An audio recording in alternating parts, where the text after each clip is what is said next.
It was 2:17 in the morning when my phone rang. I almost didn't answer it. I'd been asleep maybe an hour. The kind of deep sleep that only comes to men my age after a long day of hauling lumber and running numbers on a project that wasn't adding up. 63 years on this earth, and I still couldn't leave work at the office. My wife used to tease me about that. She passed 4 years ago, so these days nobody teases me about anything. I grabbed the phone off the nightstand and squinted at the screen. My son's name. I sat up immediately. "Son, what's wrong?" There was a pause. A long one. I could hear what sounded like rain against glass and, underneath it, something small and soft. Breathing. A child's breathing. "Dad." His voice came out cracked, like he was trying to hold something together and failing. "I'm sorry to call this late. Where are you?" Another pause. "The Kroger, on Millbridge Road." The parking lot. I was already out of bed, reaching for my jeans on the chair by the dresser. "What do you mean? The parking lot. It's past 2 in the morning. I know." "Dad, He stopped. I heard him exhale, slow and shaky. "Emma's asleep in the back seat. She's okay. She doesn't know. I didn't have anywhere else to go, and I didn't want to scare her by showing up at your door in the middle of the night, so I just pulled in here and I was going to wait until morning. But I'll be there in 15 minutes, I said. "Don't move." I drove through empty streets with the heater blasting because March in this part of Tennessee doesn't care what the calendar says. I found my son's truck parked under a light at the far end of the Kroger lot, away from the store, away from everything. A blue Ford F-150 that I'd helped him buy 3 years back. The windshield was fogged from the inside. I parked beside him and tapped on the driver's window. He looked terrible. 2 days of beard, eyes red at the edges, wearing the same flannel shirt I'd seen him in at Sunday dinner 4 days ago. He stepped out quietly so he wouldn't wake my granddaughter, and we stood there in the cold between our 2 trucks, and I looked at my son. My 34-year-old son who'd built a woodworking business from nothing, who'd coached his daughter's soccer team last fall, who called me every Sunday without fail, and I saw something in his face I hadn't seen since his mother's funeral. That look of a man who has run completely out of road. "Tell me what happened," I said. He told me. He and my daughter-in-law had been struggling for about a year. I knew some of that, not all of it. What I didn't know was that 6 months ago, she had hired a divorce attorney. She hadn't told my son. She hadn't told anyone. While they were still living together, still sharing a bed, still dropping my granddaughter off at school together every morning, she had been meeting with a lawyer and quietly, methodically, building a case. The house was gone. That was the part that knocked the air out of me.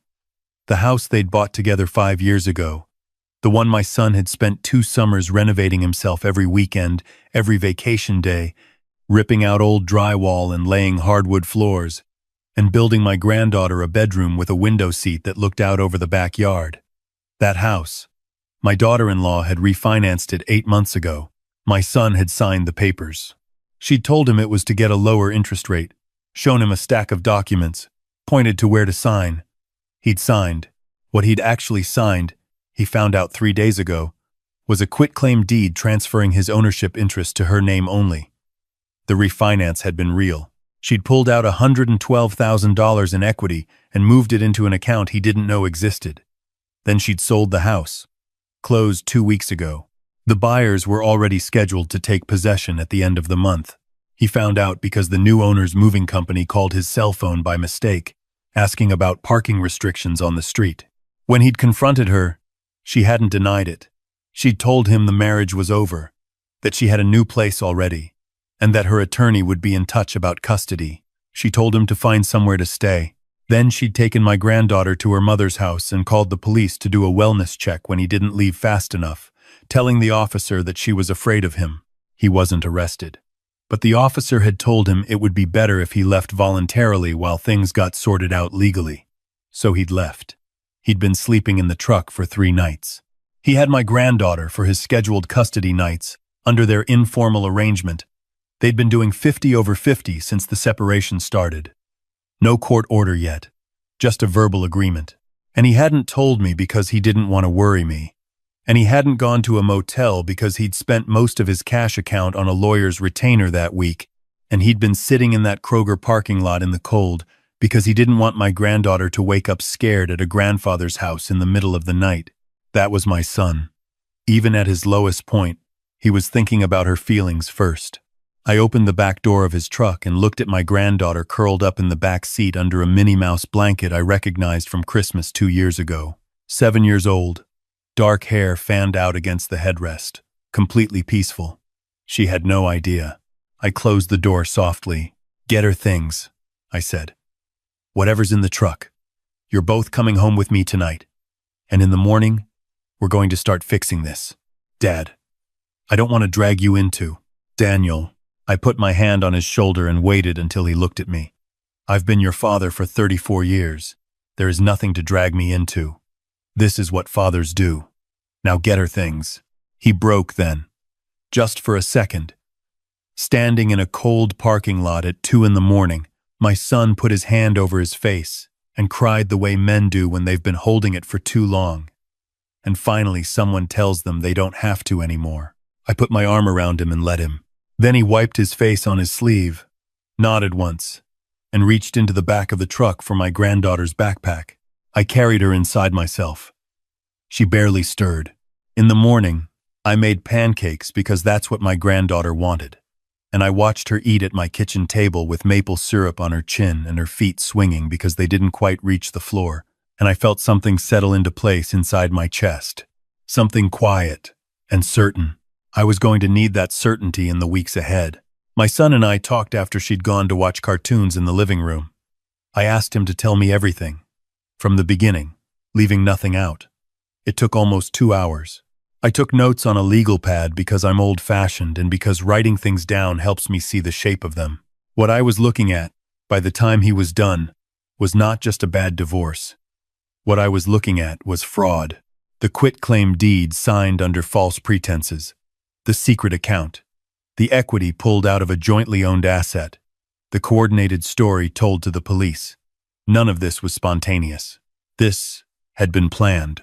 I had a friend, a man I'd known since we were in the army together, 40 years ago. He'd gone on to become a family law attorney in Nashville, one of the best in the state. I called him that morning.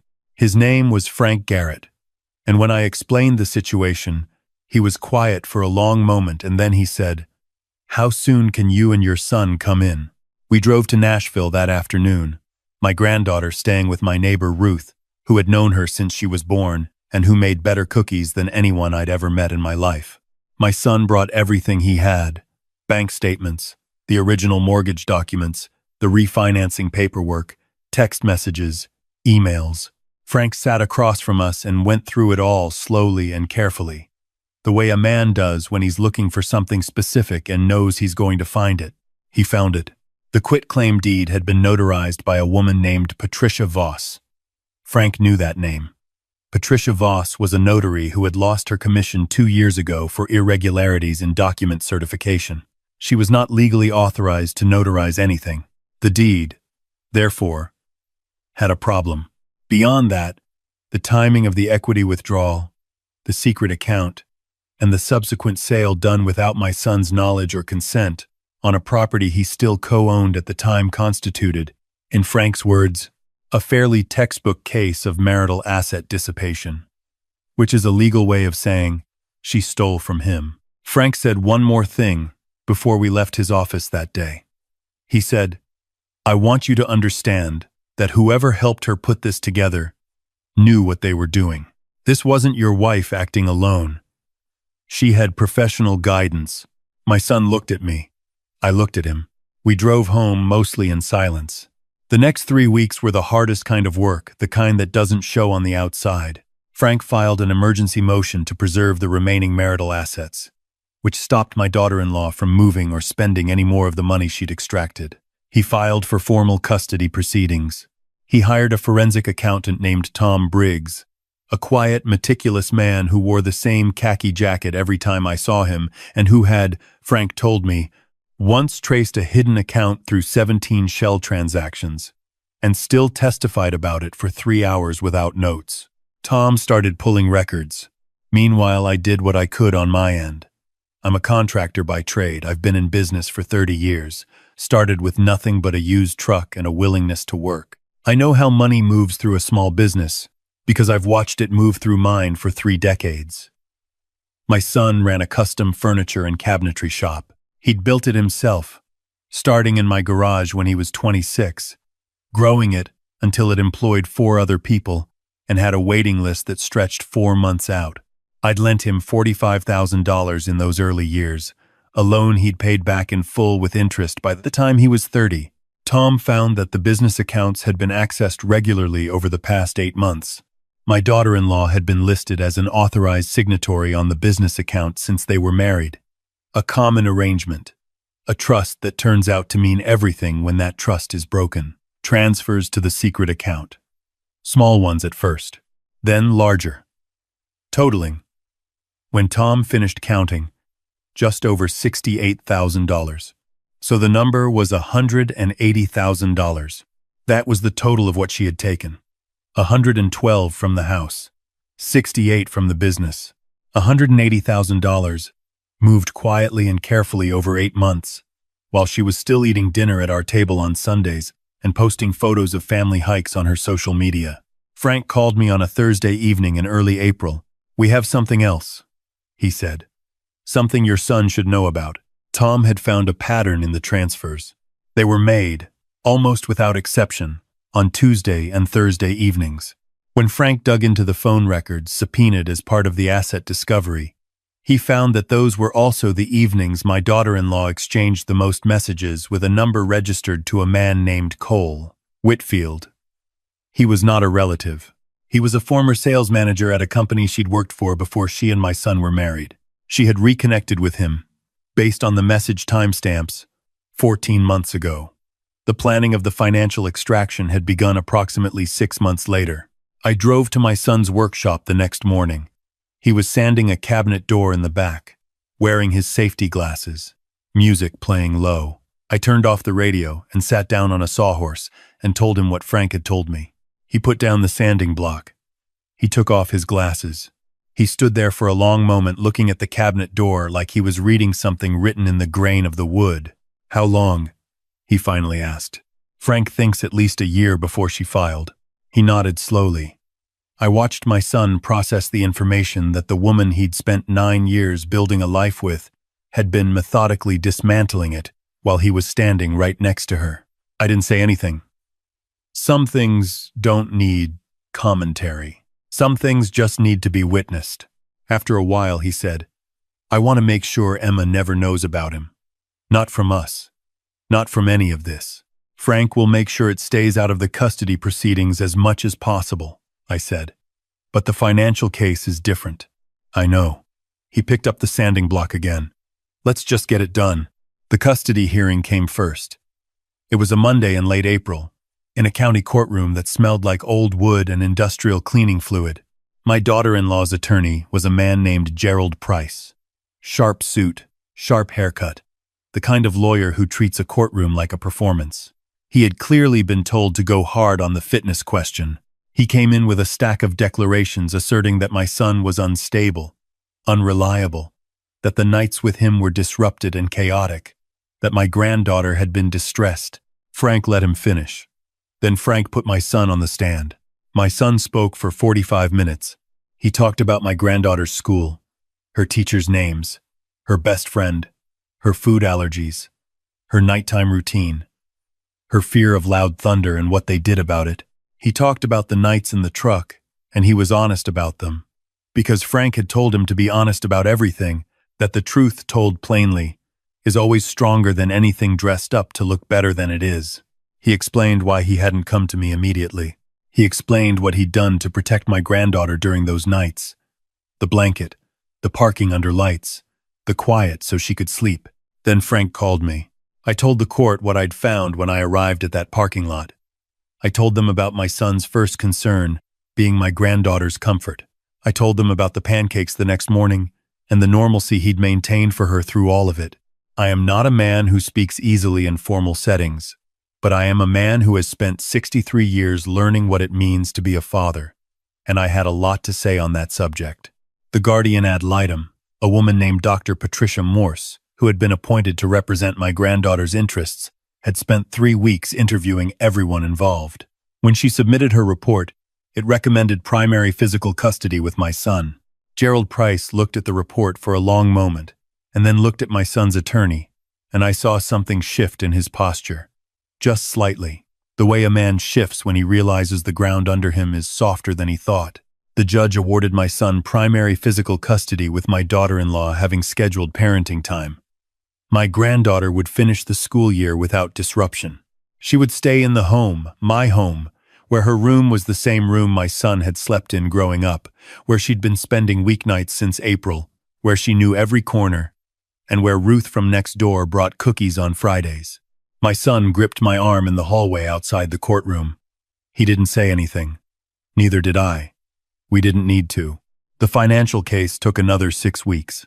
Tom Briggs testified for 2.5 hours about the transfers, the business account access, the secret account, the timeline, the correlation with the other communications.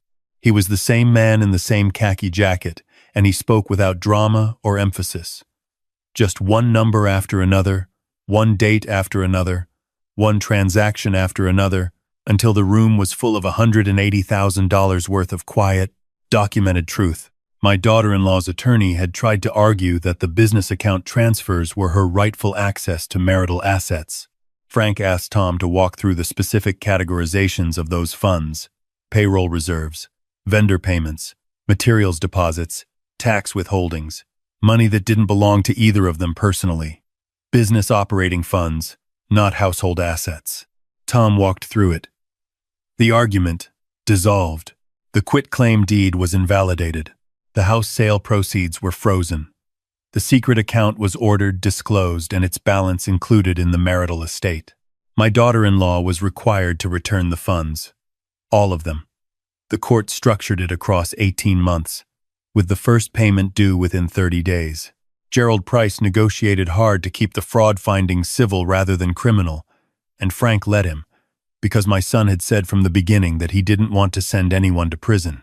He wanted the money back. He wanted his daughter, and he wanted it over. $180,000. Coming back. Over 18 months, every cent of it. The man she'd been seeing, Cole Whitfield, was never mentioned by name in the courtroom. My son had been firm about that. Whatever that man was or wasn't, he wasn't the point. The point was what she had done and what it had cost, and what my son deserved to have returned to him. The day the final judgment was entered, Frank took us to lunch at a diner he'd been going to since law school. He ordered the same thing he always ordered, black coffee and a BLT, and he told my son that in 40 years of family law, he'd seen every flavor of bad divorce, and this one landed in the top 10 for sheer calculation. Then he said that the resolution also landed in the top 10, not because of the money, because of how my son had conducted himself throughout. Most men in your situation come in angry, Frank said. Angry is natural. Angry is justified. But angry makes you sloppy. You were never sloppy. My son smiled. First real smile I'd seen from him in months. I had a good example. He looked at me when he said it. We drove home through countryside that was fully green by then. Everything that had been bare and cold in March now thick with leaves and long afternoon light. My granddaughter was at school. I'd pick her up at 3:15. The same as every Tuesday and Thursday and Friday. Same as I'd been doing since April. Same as I planned to keep doing for as long as they needed me to. She had a project due that week, a poster about an animal of her choice. She'd chosen the elephant. She'd told me very seriously, in the way 7-year-olds tell you things they've decided matter, that elephants never forget the people who are kind to them, and they never forget the people who hurt them either. She'd read it in a book. She wanted me to know. I told her that sounded about right to me. The workshop reopened after a 3-week pause. The inventory check and account audits had required it to shut down temporarily. My son had been honest with his employees about what had happened, in general terms, and all 4 of them had come back. One of them, a young man named Marcus, who'd been with my son since the beginning and who made the most precise dovetail joints I had ever seen, had shown up the first day of the closure with a casserole dish and left it on the shop steps with a note that said only, We'll be here when you're ready. My son had kept that note. It was taped to the inside of the cabinet above his workbench. He had a waiting list again within a month. I thought a lot in those months about what I could have done differently, what I might have noticed and didn't. My daughter-in-law had always been pleasant to me, warm, even. She called me on my birthday. She'd sat with me through a long evening last winter when the anniversary of my wife's passing had been harder than usual, just sitting there in the kitchen talking about nothing much, keeping me company. I had liked her. I had trusted her. With my son, people are capable of more than one thing at a time. I understood that.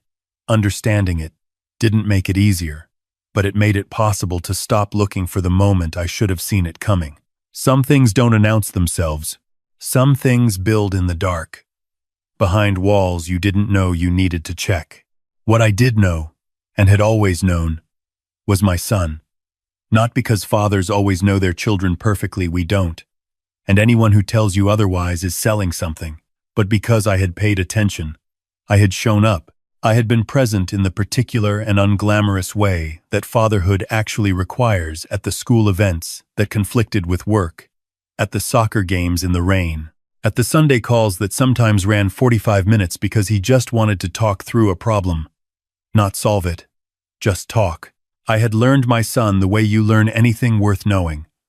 Slowly, over a long time, with consistent attention.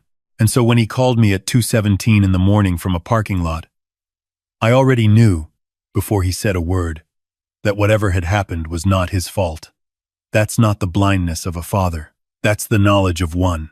My granddaughter finished her elephant poster on a Wednesday night at my kitchen table. She used 3 different colors of marker and a piece of silver glitter paper she'd found in a craft bin my wife had kept in the hall closet, untouched for 4 years. I watched her press the glitter paper carefully into place with both hands flat, smoothing out the edges, making sure it was even. "Grandpa," she said, without looking up.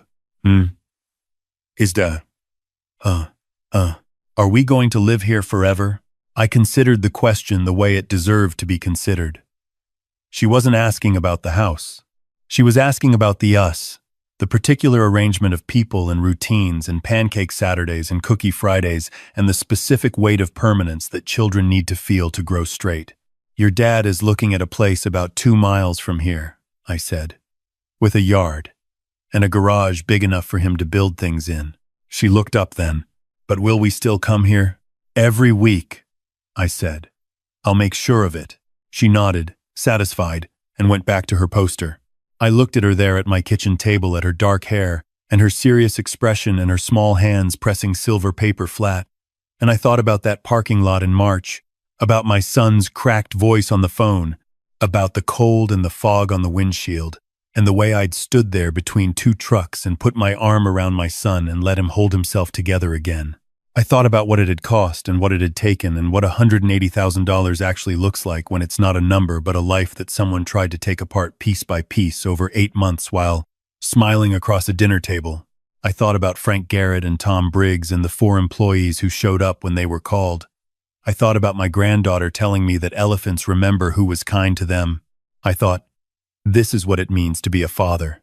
Not the grand gesture, not the dramatic rescue, the showing up, the staying, the driving across town at 2 in the morning without being asked twice, the note-taking on a legal pad, the calling in every favor you have, the sitting in a courtroom speaking plainly about pancakes and nighttime routines and thunder, the being there when the road runs out.